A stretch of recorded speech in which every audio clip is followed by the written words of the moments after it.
ಮಠದ ಕೀರ್ತಿಯನ್ನ ಜಗದಾದ್ಯಂತ ಬೆಳಗಿದಂತಹ ಪರಮ ಪೂಜ್ಯ ಜಗದ್ಗುರು ಅಭಿನವ ಗವಿಸಿದ್ದೇಶ್ವರ ಮಹಾಸ್ವಾಮಿಗಳಲ್ಲಿ ಭಕ್ತಿಪೂರ್ವಕ ವಂದನೆಗಳನ್ನ ಸಮರ್ಪಿಸಿ ವೇದಿಕೆಯಲ್ಲಿ ಇರ್ತಕ್ಕಂತಹ ಹಿರಿಯ ಕಲಾವಿದರು, ಆತ್ಮೀಯರಾಗಿರ್ತಕ್ಕಂತಹ ದೊಡ್ಡಣ್ಣನವರನ್ನ ಮೊದಲು ಮಾಡಿಕೊಂಡು ಸಮಸ್ತ ಗಣ್ಯಮಾನ್ಯರು, ಇದು ಅಜ್ಜನ ಅಂತಂದ್ರೆ ಅಜ್ಜನ ಜಾತ್ರೆ ಮಾತ್ರವಲ್ಲ, ನಮ್ಮ ಮನಸ್ಸಿಗೆ ಮಜ್ಜನ ಜಾತ್ರೆಯೂ ಕೂಡ ಹೌದು. ಮಜ್ಜನ ಅಂತ ಹೇಳಿದ್ರೆ ರಿಪೇರಿ ಮಾಡಿಕೊಡ್ರಿ ಅಂತ ಅಂದ. ಅವಾಗ ಅವ ಅಂದ, ಇದು ಹಿಂಗ್ ರಿಪೇರಿ ಆಗೋದಿಲ್ಲ. ಯಾವಾಗ ಜಗತ್ತು ರಿಪೇರಿ ಆಗುತ್ತಲ್ಲ ಅವಾಗ ಈ ಟಿವಿ ತಾನೇ ರಿಪೇರಿ ಆಗತ್ತೆ. ಆ ಪ್ರಶ್ನೆ ಮುಕ್ತ ಅಂತೀವಿ ಅಷ್ಟೇ. ಅವನ್ ಮಾತ್ರ ಪ್ರಶ್ನೆ ಮಾಡ್ತಾನ, ಅಲ್ಲೆಪ್ಪ ಜಗತ್ತು ರಿಪೇರಿ ಆದಾಗ ಟಿವಿ ರಿಪೇರಿ ಆಗತ್ತಂದಿ, ಮತ್ ಜಗತ್ತು ಯಾವಾಗ ರಿಪೇರಿ ಆಗುತ್ತೆ ಅಂತ ಕೇಳಿದ್ರು. ಆ ರಿಪೇರಿ ಮಾಡೋ ಕ್ರೈಸ್ತ ವ್ಯಕ್ತಿ ಹೇಳ್ತಾನೆ, ಯಾವಾಗ ಈ ಜಗತ್ತು ನಮ್ಮ ಅಭಿನವ ಗವಿಸಿದ್ದೇಶ್ವರ ಹೇಳುವಂತ ಮಾತನ್ನ ಚಾಚು ತಪ್ಪದೆ ಪಾಲಿಸುತ್ತಲ್ಲ, ಅವತ್ತು ಈ ಜಗತ್ತು ತಾನೇ ರಿಪೇರಿ ಆಗತ್ತೆ, ಅವತ್ತು ಈ ಟಿವಿ ತಾನೇ ಸರಿ ಹೋಗುತ್ತೆ. ಯಾಕೆ ಈ ಮಾತನ್ನ ಹೇಳ್ತೀನಿ ಅಂತ ಹೇಳಿದ್ರೆ, ಕೊಪ್ಪಳ ನಗರ ಶಾಸನಗಳಲ್ಲಿ ಕೋಪಣ ನಗರ ಅನ್ನುವಂತ ಹೆಸರಿನಿಂದ ಉಲ್ಲೇಖ ಆಗಿರ್ತಕ್ಕಂಥದ್ದು. ಮಹಾಸಾಮ್ರಾಟ ಅಶೋಕ ಚಕ್ರವರ್ತಿಯ ಆಳ್ವಿಕೆಗೆ ಒಳಪಟ್ಟಂತಹದ್ದು.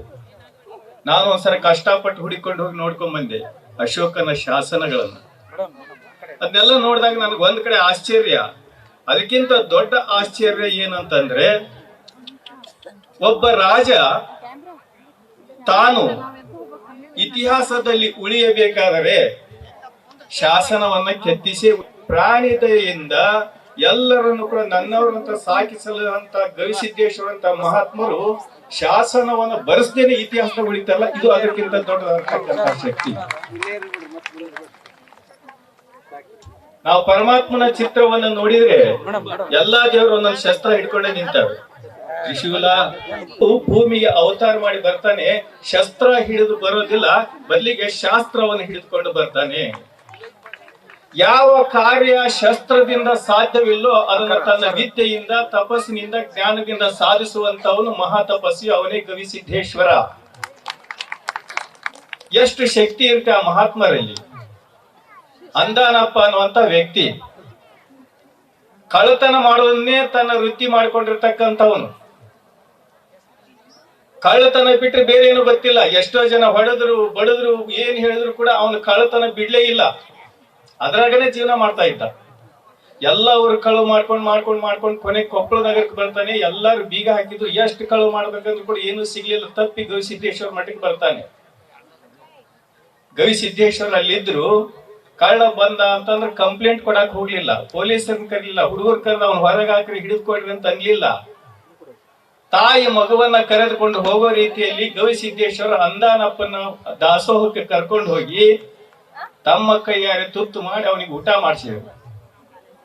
ಹೇಳಿದ ಒಂದೇ ಒಂದು ಮಾತು, ಹೇಳಿದ ಮಾತು ಹೇಗಪ್ಪ ಅಂತಂದ್ರೆ, ಶಾಸನದ ಅಕ್ಷರಗಳು ಸುಳ್ಳಾಗ್ಬೋದು, ವೇದ ಸುಳ್ಳಾಗ್ಬೋದು, ಗಾದೆ ಸುಳ್ಳಾಗ್ಬೋದು, ಆ ಗುರುವಿನ ನುಡಿ ಸುಳ್ಳಾಗೋದಕ್ಕೆ ಸಾಧ್ಯವಿಲ್ಲ. ಅಂದಾನಪ್ಪನಿಗೆ ತುತ್ತು ಮಾಡಿ ಉಣಿಸಿದಂತ ಗವಿಸಿದ್ದೇಶ್ವರ ಹೇಳ್ತಾರೆ, ನಿಮ್ಮ ತಂದೆ ತಾಯಿ ನಿನಗೆ ಅಂದಾನಪ್ಪ ಅಂತ ಹೆಸರಿಟ್ಟಿದ್ದಾರೆ, ಅನ್ನದಾನ ಮಾಡುವಂತ ದಾಸೋಹಿ ಆಗೋದು ಕಳ್ಳ ನೀನ್ ಆಗ್ಬೇಡ ಅನ್ನುವಂತ ಮಾತನ್ನು ಹೇಳಿದ್ರಲ್ಲ, ಆ ಕ್ಷಣದಲ್ಲಿ ಅವನ ಸಂಪೂರ್ಣ ಪರಿವರ್ತನ ಆದ. ಯಾವುದನ್ನ ಶಿಕ್ಷೆಯಿಂದ ಸಾಧ್ಯವಿಲ್ಲೋ ಅದನ್ನ ಶಿಕ್ಷಣದಿಂದ ಮಾಡಿ ತೋರಿಸಿದಂತವ್ರು ಗವಿಸಿದ್ದೇಶ್ವರ. ಕೊನೆಗೆ ಅವನು ಹೇಗಾದಪ್ಪ ಅಂತಂದ್ರೆ, ಕಪ್ಪತ್ತು ಗುಡ್ಡದ ಹತ್ರ ಹೋಗಿ ದಾಸೋಹವನ್ನ ಮಾಡಿಸಿ ಆ ಗುರುವಿನ ಋಣವನ್ನ ತೀರಿಸಿದ. ಅಂದ್ರೆ ಗುರುವಿನ ಆ ಅನ್ನದ ತುತ್ತಿನ ಒಂದು ಪ್ರಸಾದ ಎಷ್ಟು ಮಹತ್ವವಾಗಿರ್ತಕ್ಕಂಥದ್ದು, ಎಷ್ಟು ಹೋಗಬಾರ್ದು. ಒಂದು ಮನಿ ನೋಡಿದಾಗ ನಾನು ಯಾಕೆ ಈ ಮನಿ ಮಾಲೀಕ ಆಗ್ಬಾರ್ದು, ಹಿಂಗೆಲ್ಲ ಬಯಸ್ತಾ ಇರ್ತೀವಲ್ಲ. ಮಾನಸಿಕವಾಗಿ ಎಲ್ಲರೂ ಕೂಡ ಕಳ್ಳರೇ, ಕದಿಯದೇ ಇರಬಹುದು, ಅದ್ರ ಸಂಕಲ್ಪ ಇದೆಯಲ್ಲ, ಅದು ಕಳ್ಳತನ ಮಾಡಿದಷ್ಟೇ ಪಾಪ. ಆ ಕಾರಣಕ್ಕಾಗಿನೇ ಇದಕ್ಕೆಲ್ಲ ಕಾರಣ ಏನು? ಇದಕ್ಕೆಲ್ಲ ಕಾರಣ ಏನಪ್ಪಾ ಅಂದ್ರೆ, ದೇವರು ನಮ್ಮನ್ನ ಸುಮ್ಮನೆ ಕಳಿಸ್ಬಿಟ್ಟಿದ್ರೆ ಎಲ್ಲರೂ ನೇರವಾಗಿ ಮೋಕ್ಷಕ್ಕೆ ಹೋಗ್ಬಿಡ್ತಾ ಇದ್ರು. ಸ್ವಲ್ಪ ಪರೀಕ್ಷೆ ಮಾಡ್ತಾರೆ. ಒಂದು ಶಾಲೆಗೆ ಮಗುವಿಗೆ ಪ್ರವೇಶ ಕೊಡ್ಬೇಕಾದ್ರೆ ಸುಮ್ನೆ ಕೊಡೋದಿಲ್ಲ, ಎಂಟ್ರೆನ್ಸ್ ಟೆಸ್ಟ್ ಅಂತ ಇಡ್ತಾರೆ. ಆ ಟೆಸ್ಟ್ ಇಟ್ಟು ಪಾಸ್ ಆಗಿಂದ ಪ್ರವೇಶ ಕೊಡ್ತಾರಲ್ಲ. ದೇವರು ಎಲ್ಲರನ್ನು ಕೂಡ ಆ ರೀತಿ ಪರೀಕ್ಷೆ ಮಾಡ್ತಾನೆ. ಯಾಕೆ ಮಾಡ್ತಾನಪ್ಪ ಅಂದ್ರೆ ಮನಸ್ಸಿನೊಳಗೆ ಆಸೆಗಳನ್ನ ಬಿತ್ತಿ ಬಿತ್ತಿ ನಿನಗೆ ತಾಕತ್ ಇದ್ರೆ ಈ ಆಸೆಯನ್ನು ಜಯಿಸಿದ ಮೇಲೆ ನನ್ನ ಹತ್ರ ಬಾ ಅಂತ ಹೇಳಿ ಆ ಆಸೆಗಳನ್ನು ಬಿಟ್ಟಿರ್ತಾನೆ. ಇದು ಒಂಥರ ಮನೆ ಕಟ್ಟಿದಂಗೆ. ಮನೆ ಕಟ್ಟಬೇಕಾದ್ರೆ ಬೇಸ್ಮೆಂಟಿಗೆ ನಾವೇನು ಹಾಕ್ತಿವಿ? ಕಬ್ಬಿಣ ಹಾಕ್ತಿವಿ, ಸಿಮೆಂಟ್ ಹಾಕ್ತಿವಿ, ಒಳ್ಳೆ ಉಸಿರು ಹಾಕ್ತಿವಿ. ಯಾಕೆ? ಬುನಾದಿ ಭದ್ರ ಇದ್ರೆ ಮನೆ ಗಟ್ಟಿಯಾಗಿರುತ್ತೆ. ಆದರೆ ಮನಸ್ಸು ಗಟ್ಟಿಯಾಗಿರ್ಬೇಕು ಅಂತಂದ್ರೆ ಜ್ಞಾನ ಇರ್ಬೇಕು. ಶರಣರು ಒಂದ್ ಕಡೆ ಹೇಳ್ತಾರೆ, ಹೆಗ್ಗಣದ ನೆಲಕಟ್ಟು ಕಟ್ಟಿದಂತೆ ಆಯಿತು ಎನ್ನ ಕಾಯಗುಣ. ಅಹಂಕಾರ ಪ್ರಬೋಧಗಳಯ್ಯ, ಕಾಮ ಕ್ರೋಧ ಲೋಭ ಮದ ಮತ್ಸರಗಳನ್ನು ಇಕ್ಕಿ ಎನ್ನ ಮಾಡಿದಿರಿ. ಕೊನೆಗೆ ಹೇಳ್ತಾರೆ, ಎನ್ನ ಆದಿ ವ್ಯಾಧಿಯ ಕಳೆದು ನಿರ್ವಾಣ ಒಪ್ಪ ಪಥ ತೋರ ಕೂಡಲ ಚನ್ನ ಸಂಗಮ ದೇವ.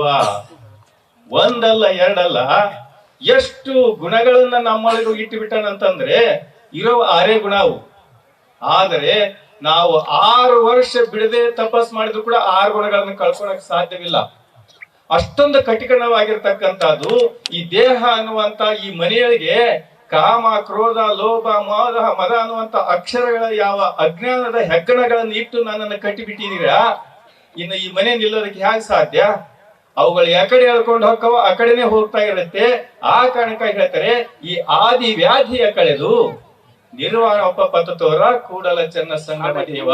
ಇವು ಹೆಗ್ಗಣಗಳೆಲ್ಲ ನಿವಾರಣೆ ಮಾಡಿ ನನಗೆ ಒಳ್ಳೆಯ ರಥಧಾರಿಯನ್ನ ತೋರಿಸು, ಒಳ್ಳೆಯ ಮಾರ್ಗವನ್ನು ತೋರಿಸು.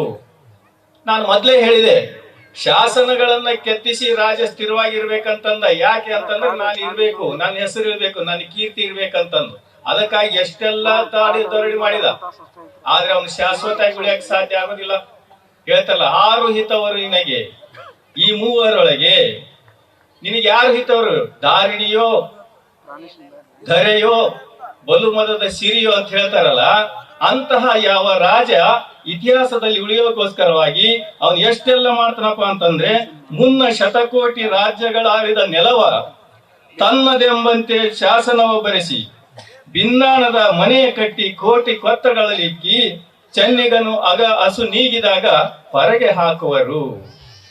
ರಾಜ ಇಷ್ಟೆಲ್ಲ ಎಷ್ಟೋ ಶತಮಾನಗಳ ಹಿಂದೆ ಎಷ್ಟೋ ಜನ ಆಳಿ ಹೋಗಿರ್ತಾರೆ. ಆದ್ರೂ ಕೂಡ ಹೇಳ್ತಾರೆ, ನಾನು ಒಡೆಯ, ನಾನು ಅಧಿಪತಿ. ಆ ಭೂಮಿ ನಗ್ತಾ ಇರುತ್ತವಾಗ. ಯಾಕೆ ಅಂತಂದ್ರೆ ಈ ನಾನು ಅಧಿಪತಿ ಅನ್ನೋಂತ ಎಷ್ಟೋ ಜನ ನನ್ನೊಳಗೆ ಬಂದು ಹೋಗ್ಬಿಟ್ಟಿದ್ದಾರೆ. ನೀನು ಒಂದಿಲ್ಲ ಒಂದ್ ದಿವ್ಸ ನನ್ನೊಳಗೆ ಬರ್ತೀಯ, ಅವರೇ ಸ್ಥಿರವಾಗಿ ಉಳಿದಿಲ್ಲ, ನೀನೇನ್ ಸ್ಥಿರವಾಗಿ ಉಳಿತೀಯ ಅಂತ ಆ ಭೂಮಿ ನಗ್ತಾ ಇರುತ್ತಂತೆ. ಅಂತಹ ಸಂದರ್ಭದಲ್ಲಿ ಆ ರಾಜ ಶಾಸನಗಳ ಬರೆಸಿದ, ಅರಮನೆ ಕಳಿಸಿದ, ಕೋಟೆ ಕಟ್ಟಿದ ಅಂತ ಅರಮನೆಗಳನ್ನ ಬರೆಸಿದಂತ ರಾಜ ಶಾಶ್ವತ ಉಳಿಲಿಲ್ಲ. ಅವನು ಹಸು ನೀಗಿದಾಗ ಹೊರಗೆ ಹಾಕುವರು. ಯಾರು ಅರಮನೆಗೆ ಇಟ್ಕೊಳ್ಳಿಲ್ಲ. ಇವತ್ತಿಗೂ ನಾವು ನೋಡ್ತೇವೆ, ಎಷ್ಟೋ ಜನರನ್ನ ನೋಡಿದ್ರೆ ಎಷ್ಟು ಗಳಿಸ್ತಾರೆ. ಗಳಿಸಕ್ಕೆ ಪುರುಸತ್ತಿಲ್ಲಾರ್ದಷ್ಟು ಗಳಿಸ್ತಾರೆ. ಯಾರಿಗೆ? ತಮಗಷ್ಟೇ ಅಲ್ಲ, ತಮಗೆ, ಮಕ್ಕಳಿಗೆ, ಮೊಮ್ಮಕ್ಕಳಿಗೆ, ಮರಿಮೊಮ್ಮಕ್ಕಳಿಗೆ ಎಲ್ಲರ ಸಂಬಂಧ ಗಳಿಸ್ತಾ ಇರ್ತಾರೆ. ಆ ಮಕ್ಕಳು ಹೆಂಗಿರ್ತಾರಪ್ಪ ಅಂದ್ರೆ, ಇವ್ನ ಇದ್ದಾಗ್ಲೇ ಒಂದು ಫೋಟೋಕ್ಕೆ ರೆಡಿ ಮಾಡ್ತಾ ಇರ್ತಾರ. ಇವ್ನ ಇನ್ನೂ ಇದಾನೆ, ಅವಾಗ ಫೋಟೋಕ್ಕೆ ರೆಡಿ ಮಾಡ್ತಾ ಇರ್ತಾರೆ. ಯಾಕೆ ಅಂತಂದ್ರೆ ನಾಳೆ ಹಾಕಕ್ ಬೇಕಲ್ರಿ ಅಂತಂದು. ಗಾಡಿಗೆ ಒಂದು ಫೋಟೋ, ಊರಿಗೆ ಇಷ್ಟು ಊಟ ಹಾಕ್ಬಿಟ್ಟು ಇವ್ನ ಕಳಿಸ್ಬಿಟ್ರೆ ಮುಗಿದೋತ ಅವನ ಕತಿ. ಅಂತವ್ರ ಸಲುವಾಗಿ ಈ ಮನುಷ್ಯ ಗಳಿಸ್ತಾ ಇರ್ತಾನಲ್ಲ, ಇದು ಅಜ್ಞಾನದ ಪರಮಾವಧಿ. ಕೆಲವಾರು ವರ್ಷಗಳ ಹಿಂದೆ ಚಿತ್ರದುರ್ಗದ ಪಕ್ಕದ ಒಂದು ಹಳ್ಳಿಯೊಳಗೆ ಒಂದು ನೈಜ ಘಟನೆ. ತಾಯಿ ಜನ್ಮ ಕೊಟ್ಟಂತ ತಾಯಿ ಯಾರೋ ಜ್ಯೋತಿಷ್ಕಾರ ಹೇಳಿದ್ರು, ಪಂಚಕೈತೆ ತೀರೋದ್ರ ಮನಿ ಬಿಡ್ಬೇಕಾಗತ್ತೆ ಅಂತ ಹೇಳಿದ್ರೆ, ಅವಾಗ ಮತ್ತೆ ಹೆಂಗ್ ಮಾಡಿದ್ರು, ಮನಿ ಬಿಡುತ್ತಲ್ಲ ಅಂತ ಯೋಚನೆ ಮಾಡಿ ಎಲ್ಲಾರು ಮನಿ ಬಿಡ್ಬೇಕಾಗತ್ತಲ್ಲ, ಹೆಂಗ್ ಮಾಡ್ತಂತ ಅವ್ರವ್ರ ಅಣ್ತಂಬ್ರು ಮಾತಾಡ್ಕೊಳ್ತಾ ಇದ್ರು. ಆ ಮುದುಕಿ ಕೇಳಿಸ್ಕೊಂತ ಇತ್ತು. ಅದು ಕೇಳಿಸ್ಕೊಂಡು ತಾನ ಹೋಗಿ ಹೊರಗೆ ಮಲ್ಕೊಂತ ಕಟ್ಟಿ ಮ್ಯಾಗ. ಅವಾಗ ಅವ್ರ ಚಿಂತೆ ಬಿಟ್ಟಿಲ್ಲ. ಅವರು ಸತ್ತಂದ್ರೆ ಮುದುಕಿ ಸತ್ತಂದ್ರೆ ಮನಿ ಬಿಡ್ಬೇಕಾಗತ್ತಲ್ಲ ಅಂತ ಹೇಳಿದ್ರೆ, ಆ ಮುದುಕಿಗೆ ಆ ಮಾತಿ ಕಿವಿ ಕೇಳಿಸ್ಕೊಂಡು ಕೊನೆಗೆ ಅದೇನ್ ಮಾಡ್ತಪ್ಪ ಅಂದ್ರೆ, ರಾತ್ರಿ ಹೊತ್ತಿನ ನಡ್ಕೊಂತ ಹೋಗಿ ಸ್ಮಶಾನ ಹೋಗಿ ತಾನೇ ಅಲ್ಲೇ ಜೀವ ಬಿಟ್ಬಿಡ್ತು. ನೀವ್ ಮನಿ ಬಿಡ್ಬೇಡ್ರಪ್ಪ, ನಾನೇ ಸಂಸಾರ ಬಿಡ್ತೀನಿ ಅಂತ. ಇಂತಹ ಕೆಟ್ಟ ಮಕ್ಕಳಿಗೋಸ್ಕರವಾಗಿ ಆಸ್ತಿ ಮಾಡಿ, ಅಂತಸ್ತು ಮಾಡಿ, ಏನೇನೋ ಮಾಡಿ ಮನುಷ್ಯ ಕಷ್ಟ ಪಡ್ತಾನಲ್ಲ, ಇದಕ್ಕಿಂತ ಅಜ್ಞಾನ ಇನ್ನೇನಿದೆ? ಇಂತಹ ಅಜ್ಞಾನವನ್ನ ಕಳಿಯೋಗೋಸ್ಕರವಾಗಿ ಗವಿಸಿದ್ದೇಶ್ವರಂತ ಮಹಾತ್ಮರು ಇಲ್ಲಿ ಅವತರಿಸಿ ಬರ್ತಾರೆ. ಪಾಪ ನೀನ್ ಇಂತಹ ಅಜ್ಞಾನದಲ್ಲಿ ಇದ್ರೆ ನೀನು ಸಾರ್ಥಕ ಜೀವನವನ್ನ ಮಾಡಕ್ ಆಗೋದಿಲ್ಲ. ಆ ಕಾರಣಕ್ಕಾಗಿನೇ ನೀನೊಬ್ಬ ಶಾಶ್ವತವಾದಂತ ಸುಖವನ್ನು ಅನುಭವಿಸ್ಬೇಕು ಅಂತಂದ್ರೆ ಇಂತಹ ಮಹಾತ್ಮರ ಸನ್ನಿಧಿಗೆ ಬಾ. ಅಜ್ಞಾನವನ್ನ ನಿವೇರಿಸ್ಕೋ, ಸುಜ್ಞಾನವನ್ನ ಪಡೆದುಕೋ, ಅಂದಾಗ ಮಾತ್ರ ನಿನ್ನ ಬದುಕು ಸಾರ್ಥಕವಾಗುತ್ತೆ ಅನ್ನುವಂತಹ ಸಾಧನೆಯನ್ನು ತೋರಿಸಿದಂತ ಮಹಾಮಹಿಮರು ಗವಿಸಿದ್ದೇಶ್ವರರು. ಅಂತೆಯೇ ಇವತ್ತು ಗವಿಸಿದ್ದೇಶ್ವರರ ಜಾತ್ರೆ, ಗವಿಸಿದ್ದೇಶ್ವರರ ಜಾತ್ರೆ ಅಷ್ಟೇ ಅಲ್ಲಿದು ಸವಿಸಿದ್ದೇಶ್ವರರ ಜಾತ್ರೆ. ನಾಲಿಗೆಗೆ ಸವಿಯಾದ ಪ್ರಸಾದ, ಕಿವಿಗೆ ಸವಿಯಾದಂತ ನುಡಿ, ಇದೆಲ್ಲ ನೋಡಿದಾಗ ಗವಿಸಿದ್ದೇಶ್ವರರು ಹೌದು, ಸವಿಸಿದ್ದೇಶ್ವರರು ಹೌದು. ಅವತ್ತಿನ ದಿವಸ ನಾವು ಇಲ್ಲದೆ ಇರಬಹುದು, ಶತಮಾನಗಳ ಹಿಂದೆ ಇದ್ದಂತಹ ಗವಿಸಿದ್ದೇಶ್ವರ ದರ್ಶನ ಮಾಡಕ್ ನಾವು ಇಲ್ಲದೆ ಇರ್ಬೋದು.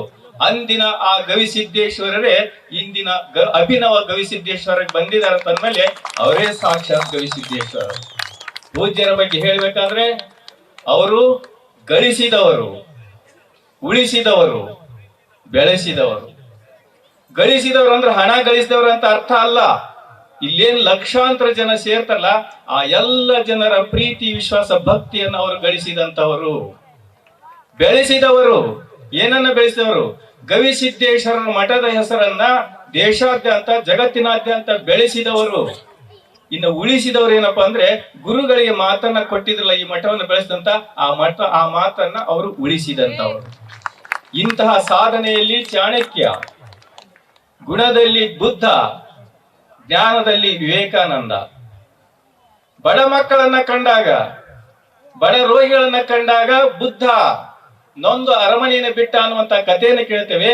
ಅಂತಹ ಹೃದಯವಂತಿಕೆಯನ್ನು ನಾವು ಕಾಣೋದಾದ್ರೆ ಅಭಿನವ ಗವಿಸಿದ್ದೇಶ್ವರಲ್ಲಿ ನಾವು ಕಾಣೋದಕ್ಕೆ ಸಾಧ್ಯ. ಬುದ್ಧನ ತ್ಯಾಗವನ್ನ,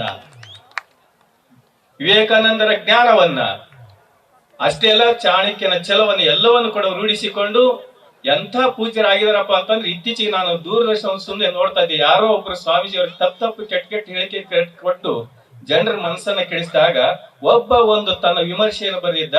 ಸ್ವಾಮಿಗಳಂದ್ರೆ ಹೆಂಗ್ ಇರ್ಬೇಕು ಅನ್ನೋದನ್ನ ಕೊಪ್ಪಳ ಗವಿಸಿದ್ದೇಶ್ವರ ಸ್ವಾಮಿಗಳು ನೋಡಿ ಕಲ್ತ್ಕೊಂಡ್ರೆ ನೀವು ಅಂತ ಬರೆದಿದ್ದ.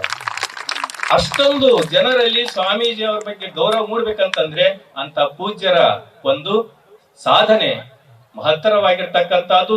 ಎಷ್ಟು ಸಾಧನೆ ಅಂತಂದ್ರೆ, ಬೆಂಗಳೂರಲ್ಲಿ ಒಂದು ಸಂದರ್ಭದೊಳಗೆ ದುಬೈನವರು ಬಂದು ಬೆಂಗಳೂರಲ್ಲಿ ಮದುವೆ ಮಾಡ್ತಾರೆ, ಅದಕ್ಕೆ ಪೂಜ್ಯರು ದಯಮಾಡಿಸ್ಬೇಕಾಗಿತ್ತು. ನಾನು ಕೂಡ ಆ ಮದುವೆಗೆ ಹೋಗ್ತಾ ಇದ್ದೆ, ಇನ್ನೇನು ಹೋಗ್ತಾ ಇದ್ದೆ, ಅಲ್ಲಿ ಒಬ್ಬ ಮುದುಕ ಕೈಯಾಗ ಹೋಲ್ ಹುಡ್ಕೊಂಡು ಅವಸರ ಓಡ್ಕೊಂಡು ಬಂದ ನಮಸ್ಕಾರ ಮಾಡಿದ. ಇಷ್ಟೇ ಕಷ್ಟಪಟ್ಟು ನಮಸ್ಕಾರ ಮಾಡ್ತೀವಿ ಅಂದ್ರೆ ಅವ್ನ ಕಣ್ಣು ಕಾಣಲು ಹಿಂಗ ನೋಡಿ, ನಾನು ಗವಿಸಿದ್ದೇಶ್ವರ ಆಚಾರ್ಯ ಮಾಡಿದ್ನ ಹೇಳ್ರಿ ನೀವು ಅಂತ ಅಂದ್ರೆ ನಾನಂತ ಗೊತ್ತಾಯ್ತು ಮಾಡ್ತಿದ್ನೋ ಇಲ್ಲ ಗೊತ್ತಿಲ್ಲ. ಅಂದ್ರೆ ಅಷ್ಟರ ಮಟ್ಟಿಗೆ ಪೂಜ್ಯರು ಇವತ್ತು ಜನರ ಮೇಲೆ ಭಕ್ತಿ ಭಾವನ ಬೆಳೆಸಿದಂತ ಪೂಜ್ಯರು. ಈ ವೇದಿಕೆ ದೊಡ್ಡವರನ್ನ ಕರೆಸಿದ ವೇದಿಕೆ ಅಂತ ನಂಗೆ ಹೇಳೋದಿಲ್ಲ, ಕರೆಸಿದ ಮೇಲೆ ಮತ್ತೆ ಎಷ್ಟೋ ದೊಡ್ಡವರನ್ನಾಗಿ ಮಾಡಿದಂತ ವೇದಿಕೆ ಈ ಗವಿಸಿದ್ದೇಶ್ವರ ಜಾತ್ರೆ. ನ್ಯೂಸ್ ಫಸ್ಟ್, ನಿರ್ಭೀತಿಯಿಂದ ನಿಮ್ಮ ಪರವಾಗಿ.